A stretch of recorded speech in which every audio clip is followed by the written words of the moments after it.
Alors moi, je dirige aujourd'hui le lieu où j'allais acheter du chocolat avec mes parents quand j'étais enfant. Le territoire m'a véritablement rappelé à lui. Eh, Snellak, Snella Convoi, le podcast qui donne la parole aux acteurs des loisirs et de la culture. Snella Convoi. Snellak, on voit. Culture, C'était la convoi. Passion, anecdote, partage, expertise métier. Eh, C'était la convoi.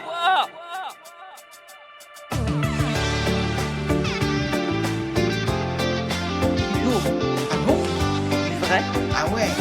Du vécu. Attendez, il faut que je vous raconte.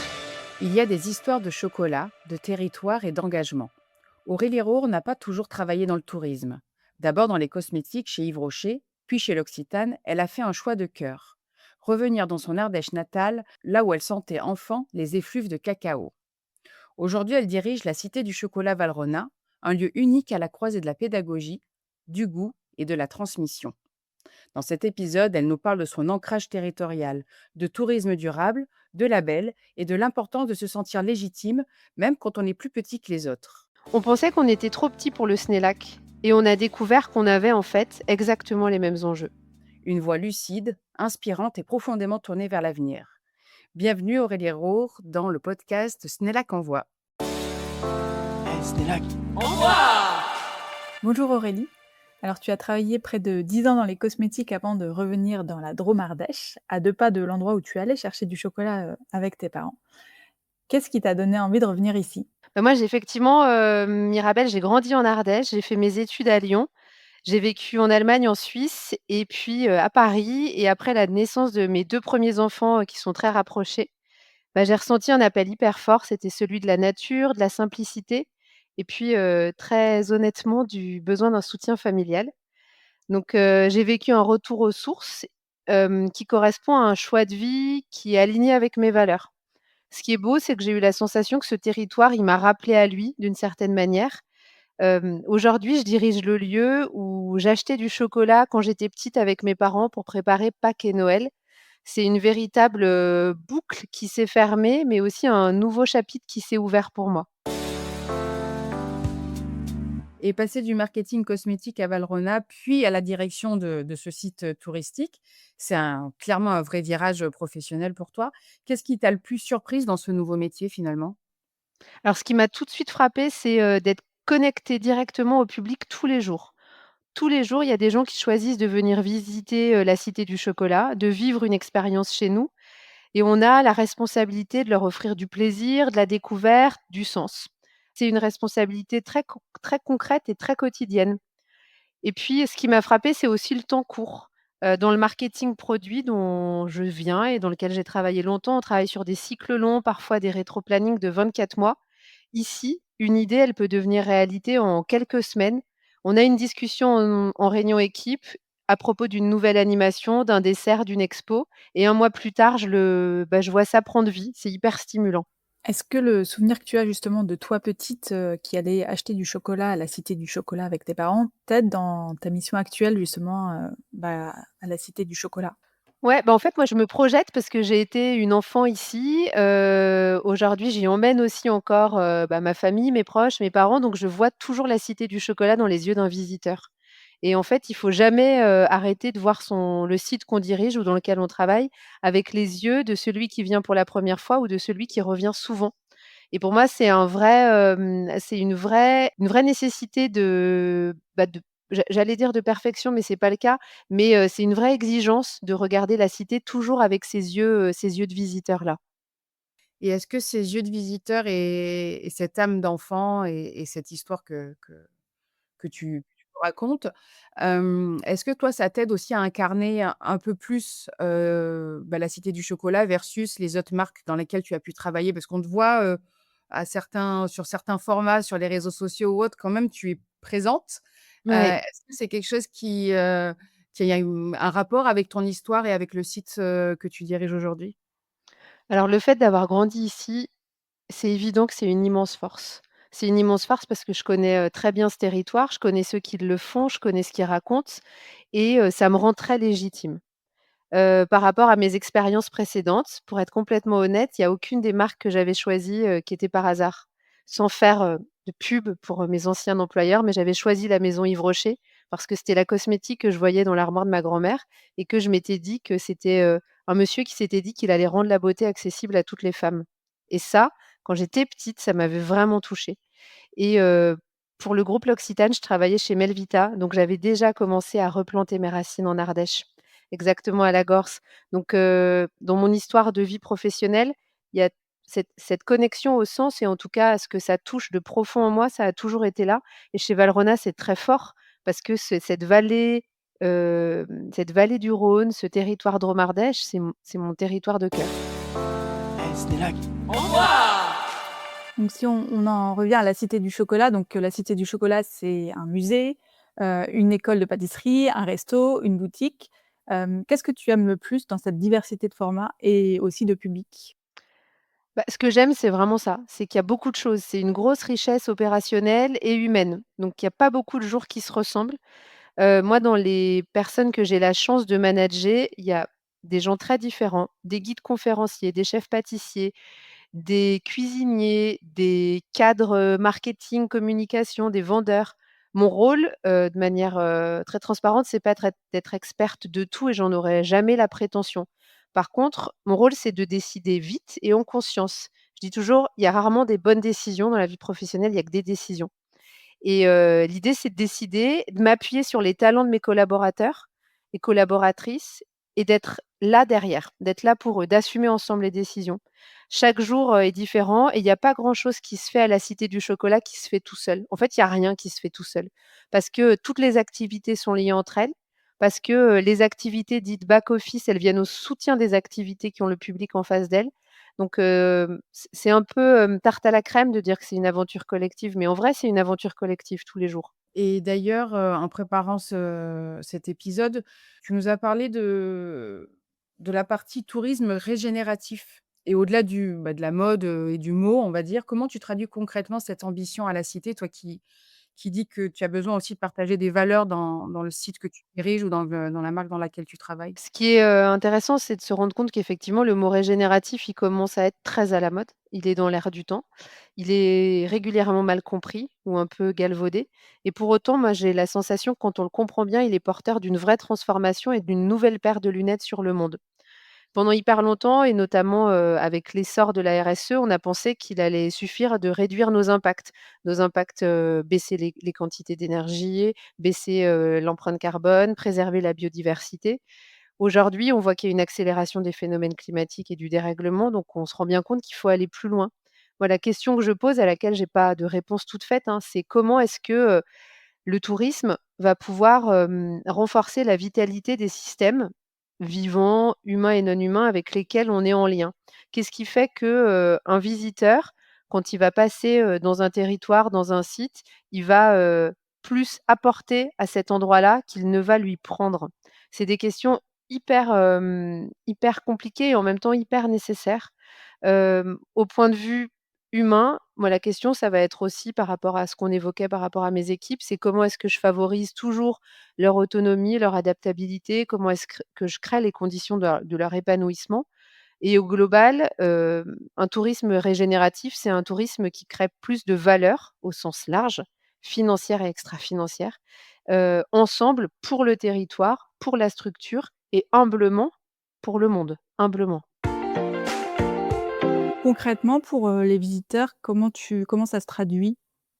Bah, alors aujourd'hui, dans les choses qui ont été, qui sont concrètes, ça va être comment est-ce que, bah, déjà on fait comprendre à nos visiteurs qu'il y a plein de manières de consommer du chocolat. Il y a une filière cacao, chocolat qui est une filière exigeante. Nous, on va, très rapidement pendant le parcours de visite leur, montrer, bah, qu'acheter du chocolat, c'est, prendre soin, de nos producteurs, c'est encourager une filière juste et durable. Que transformer du chocolat, ça peut se faire de plein de manières possibles et qu'on va tenter de le faire avec, les meilleures pratiques possibles et puis, que dans leur rapport, à l'alimentation, eux, visiteurs, ben, on va les encourager, pas seulement à acheter du chocolat à Maison Valrhona, mais aller acheter du chocolat chez les artisans, chez les pâtissiers, les chocolatiers, les glaciers de leur région qui sont, nos clients, on l'espère, mais peut-être pas que nos clients et encourager, ces circuits de consommation qui sont plutôt chargés de sens. Après sur nos espaces dits verts, on en a peu, hein, par rapport à d'autres sites du SNELAC, mais sur nos espaces verts, on se pose la question de initier à, des principes de permaculture, d'agroécologie, d'agroforesterie sous nos petits jardins parce que, ça peut être des jardins de démonstration, donc on commence à faire, l'effort dans le jardin qu'on a à disposition à côté de la Cité du chocolat de révéler ce en quoi on croit, en termes d'agriculture notamment. Ça va être un chemin long, hein, on transforme pas les paysages en un claquement de doigts, mais en tout cas, c'est le chemin qu'on a envie de prendre. Et après, au-delà de la cité, on a récemment fait des choix d'exposition temporaire qui vont aussi un peu dans ce sens-là. On a, en ce moment à la Cité, Slow Food qui est, un mouvement, français et international qui, travaille, bah, justement sur ces filières, sur, le manger mieux. On a, un programme de chez Valrhona qui œuvre à la réinsertion de jeunes en situation de décrochage qui s'appelle Graines de pâtissier. L'artiste photographe Greg Segal qui viendra exposer chez nous. Je pense que ça vous dit quelque chose, c'est le monsieur qui a pris des enfants au milieu de tout ce qu'ils ont consommé dans la semaine. Et c'est vraiment une dénonciation de la malbouffe et une dénonciation de formes de croyances. Aujourd'hui, les régimes les plus équilibrés sont pas du tout dans les pays dits les plus développés. SNELAC. Au revoir. Et dans toutes ces actions-là, comme celle-ci, toutes celles que tu viens de citer, en étant membre du SNELAC, ils ont créé donc ce label divertissement durable auquel la Cité du chocolat Valrhona, adhère et encore plus, suit le parcours et s'est fait accompagner pour obtenir, le label. Est-ce que tu peux nous en dire un petit peu plus sur la forme d'accompagnement et puis l'objectif aussi que vous aviez en menant tout ce projet-là? Bah, nous, en fait, quand j'ai pris le poste il y a 4 ans, on s'est rapidement dit qu'on avait besoin d'un label sectoriel. En fait, la maison Valrhona, elle est doublement certifiée Bicorp. Bicorp, c'est un label dit généraliste qui accompagne très bien les entreprises et les industries. De notre côté, on fait du tourisme, en fait, au sein de la maison Valrhona et on avait vraiment besoin d'un label et d'une démarche qui allait structurer et parler notre langage, parler la langue du tourisme. Donc on a été très contents de découvrir le label divertissement durable, émotion responsable, qui nous a challengés, qui nous a organisés, qui a révélé des angles morts parce qu'en fait, on croyait être un peu bien partout sous prétexte qu'on était bicorp, mais il y avait aussi des choses qu'on n'avait pas vues et puis ça a créé de l'émulation et de l'ambition commune dans l'équipe. On s'est tous mis en mouvement pour aller passer le label, pour aller vers ces 3 jours d'audit et mine de rien, ça a renforcé notre cohérence parce que maintenant tout converge, notre engagement et l'envie d'aller plus loin. Pour en revenir, ouais, au SNELAC, tu dis aussi avoir hésité, à adhérer, donc au SNELAC, car Mmh, vous pensiez que vous étiez trop petit. ouais, Aujourd'hui, que représente ce réseau pour toi et pour, toute l'équipe, de la ouais. Cité du chocolat? C'est vrai qu'au départ, on pensait qu'on était trop petits et qu'on n'avait rien à faire avec, un peu, les gens qu'on regarde, avec des paillettes dans les yeux, Disney, Futuroscope, puis du Fou, Parc Astérix. Enfin, pour nous, c'était des géants du monde des loisirs avec lesquels, entre guillemets, «on n'avait rien à faire» parce qu'on était tout petits en termes de nombre d'entrées par rapport à eux. 120 000 personnes, 130 000 personnes, on n'est vraiment pas dans la même cour et en fait, on est rentrés pour le label divertissement durable de manière très sincère. Ça a vraiment été, ce qui nous a emmenés vers le SNELAC. Et en intégrant le SNELAC, on s'est intéressé notamment aux commissions qui, rassemblent des acteurs engagés tous les mois autour de thématiques comme, la boutique, la responsabilité, la culture, la restauration et là, mes cadres, donc mes chefs d'équipe s'y sont rendus et ils sont revenus en me disant: «Attends, c'est la première fois de notre vie qu'on a des gens qui font le même métier que nous». Donc ils étaient hyper contents et sincèrement contents de discuter pendant 1 ou 2 jours avec des collègues, des gens qui faisaient le même job parce qu'effectivement au sein de la maison Valrhona, même si on adore notre organisation et ben, il y a que nous qui faisons ça. Il y a que nous qui accueillons toute l'année, tous les jours de l'année, notamment pendant les vacances scolaires et les week-ends du public et on est sur une organisation chez Valrhona qui est beaucoup plus B2B et c'est génial et c'est vraiment notre histoire et nos racines mais nous, ça nous apprend énormément. On est inspirés par, les collègues du SNELAC. Ça nous professionnalise aussi Ça nous met en lien avec, des prestataires auxquels on n'aurait pas pensé ou eu accès tout seul. Donc on est vraiment content d'avoir intégré le SNELAC, d'abord pour divertissement durable et aujourd'hui, bah, moi mes équipes, dès qu'il y a les dates des commissions qui sortent, ils me disent: «Est-ce qu'on peut aller? Est-ce que tu es d'accord?» Enfin, il y a une vraie émulation autour de ça. Ah bah, c'est effectivement une des missions principales du SNELAC, c'est de rassembler des professionnels, bah, autour d'enjeux communs, donc c'est exactement ce que tu dis. Et bah, justement parce que c'était, une histoire de légitimité, au travers, bah, de la taille du site que tu diriges, mais aussi la légitimité toi en tant que professionnel qui était issu, d'un secteur et qui est arrivé dans un nouveau secteur. Toi qui es donc, bah, profondément ancré dans ton territoire, bah, du coup à la fois personnellement et désormais professionnellement. En quoi cette dimension locale, elle est une force pour votre site? Ben, entre guillemets, ce que je représente en tant que local girl quand même, c'est une force immense. Moi j'ai la légitimité de dire, «J'ai grandi ici, je suis partie 10 ans, je suis revenue» et d'ailleurs, bah, depuis 1 an et demi, on se l'est dit, moi j'ai une double casquette. Je suis non seulement, directrice de la Cité du chocolat et c'est, une grande, fierté, mais je suis aussi devenue, directrice de l'ancrage territorial pour la Maison Valrhona. Donc j'ai cette double casquette au comité de direction avec une mission assez claire, c'est comment est-ce que l'action de la Maison Valrhona va soutenir la viabilité et la vitalité des territoires avec lesquels elle est en lien. Donc quoi on va s'inscrire comme dynamique de territoire? Donc ça va être des dynamiques qui vont être notamment, beaucoup, sur des organisations publiques privées, hein. Moi je suis beaucoup en lien avec les élus, avec ma communauté de communes pour, soutenir, un territoire vivant, un territoire, qui porte du sens, un territoire qui a un avenir, plutôt rayonnant. En gros, en Drôme Ardèche, on va être très clair, l'avenir il se dessine avec 2 voies pour, nos conditions climatique, c'est la désertification ou la tropicalisation et on le voit aujourd'hui, que c'est vraiment les 2 voies que nous annoncent, les climatologues qui s'intéressent, à ces endroits-là. Ben, effectivement, même si c'est pas parfait, moi je préfère que la Maison Valrhona, par son action sur ce territoire-là, elles soutiennent une forme de tropicalisation, ça veut dire maintenir quand même, suffisamment de pluie, maintenir une agriculture qui va bien, maintenir, une hydrologie, pas trop en souffrance. Donc comment est-ce que nous, Valrhona, on va soutenir ça? C'est ça ma mission aujourd'hui. Et tu peux nous en dire un peu plus sur comment vous comptez faire et comment vous êtes accompagnés là-dessus? Est-ce que Bicorp? Est-ce que le SNELAC? Comment ça se traduit? Ouais, alors là-dessus, je vais être, hyper transparente. Je suis accompagnée par, AXA Climate. Donc on connaît tous AXA en tant qu'assurance et depuis une dizaine d'années, il y a une branche d'AXA qui s'appelle AXA Climate qui, s'intéresse à l'adaptabilité climatique. Comment, en gros, est-ce qu'on va avoir, des institutions et des entreprises qui vont d'abord être très bien formées sur les enjeux de changement climatique et de dérèglement climatique et comment est-ce que leurs nouveaux modèles d'affaires vont, soutenir un futur, souhaitable, si je le raconte un peu comme ça.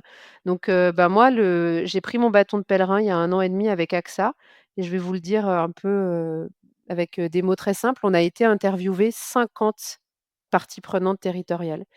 Depuis, les élus, aux agriculteurs, aux jeunes agriculteurs, aux gens qui travaillent dans les ONG, le WWF, la LPO et cetera, pour se dire: «Déjà, c'est quoi ce territoire et de quoi il a besoin pour l'avenir?»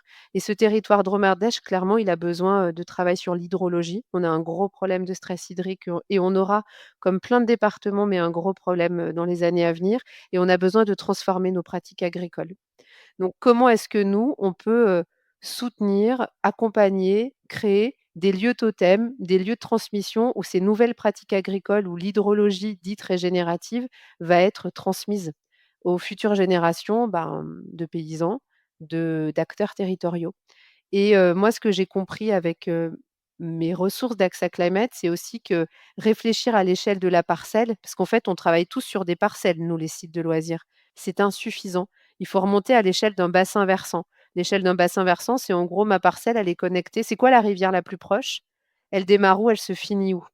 Et à partir de là, ça commence à devenir sérieux. Travailler à l'échelle de bassin versant sur des enjeux de biodiversité, d'hydrologie, de reméandrage, là, on commence à avoir un impact un peu, concret sur des enjeux climatiques. Donc c'est un travail de fond. Moi, j'ai dû apprendre plein de trucs, hein. Moi, j'ai fait une école de commerce, j'ai fait l'EM Lyon. Je suis ni climatologue, ni ingénieure, j'ai l'impression d'être, revenue un peu, à l'école dans le bon sens, de me dire: «OK, ça veut dire quoi soutenir la vitalité de ce territoire? C'est quoi ton vrai travail aujourd'hui?» Bah, déjà le comprendre. Comprendre comment je peux agir et comprendre à quelle échelle j'aurais vraiment de l'impact. Et là, ça pose nécessairement la question du collectif et du commun. Je peux pas le faire toute seule. L'échelle de la Cité du chocolat et même l'échelle de Valrhona, c'est pas une échelle de bassin versant, on est trop petit. Il faut travailler avec les autres, avec les voisins, avec la banque des territoires, avec les communautés de communes. Sinon, ça n'a aucun sens. Je pense que les patrons de sites touristiques, ils ont une très belle connexion de par leur fonction touristique avec ce réseau-là de parties prenantes. Donc on est des super locomotives. On peut être utilisé comme ça par le territoire. Ce n'est là Au revoir. Et vous avez aussi justement pour en revenir aux visiteurs, un peu ce rôle aussi de transmettre. Exactement. Et en plus derrière, on a l'accès aux visiteurs. On a l'accès à l'acte de transmettre de manière, très positive. À la Cité du chocolat, moi je dis toujours, on a entre 20 à 25 d'enfants. Ça veut dire que j'ai entre, 20 000 et 25 000 et même un peu plus enfants chaque année qui passent les portes de la cité. C'est quoi les messages qu'on passe à ces enfants-là? Non seulement sur la filière cacao-chocolat, qui est le sujet qu'on maîtrise le mieux, mais plus largement sur, le rapport à l'alimentation, le rapport aux filières, le rapport au manger des choses qui viennent de très loin. Quelle est la valeur de ces matières-là? À la nécessité de créer des liens et que c'est que dans les liens et dans l'abondance des liens qu'il y a, de la résilience et de la robustesse pour faire face à l'avenir.